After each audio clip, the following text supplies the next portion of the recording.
They have been. I think we've been playing faster every day, which makes sense.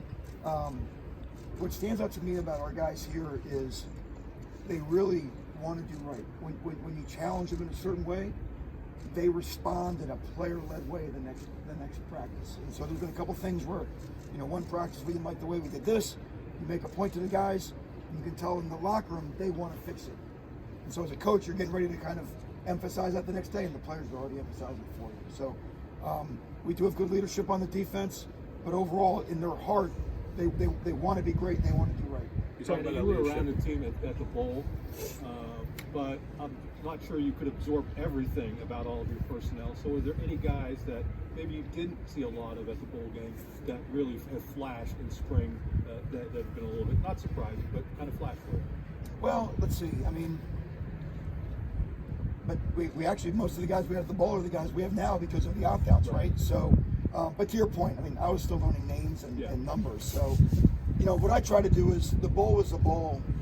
To me, the bowl was more about getting familiar with the program, how we practice, how we work, more cultural type stuff. I didn't want to make a lot of impressions on the players themselves. I want to get everybody kind of a clean slate, get to know who they were in winter workouts, and then now really through the 7 practices we've had to this point, really let that define them. And I think they've enjoyed that, because every kind of spring ball is always about to restart at 0 again, and you rebuild it every year anyway. Which guys are standing out as leaders so far here in the start of spring? Which guys on the defense? Well, Jair Brown, absolutely. Just not just vocally, but he certainly is a great vocal leader. But again, if you want a guy as a coach that you're honored to coach, it's this guy. He just does everything the way you want to do. He just, if you had 11 of them, you wouldn't need a coach, right? Jonathan Sutherland has been fantastic. Not just transitioning to Sam linebacker, but just again the way that he leads, the way that he works. And then even a guy like PJ Mustafa, who's still not even practicing, but man, you feel his presence every day.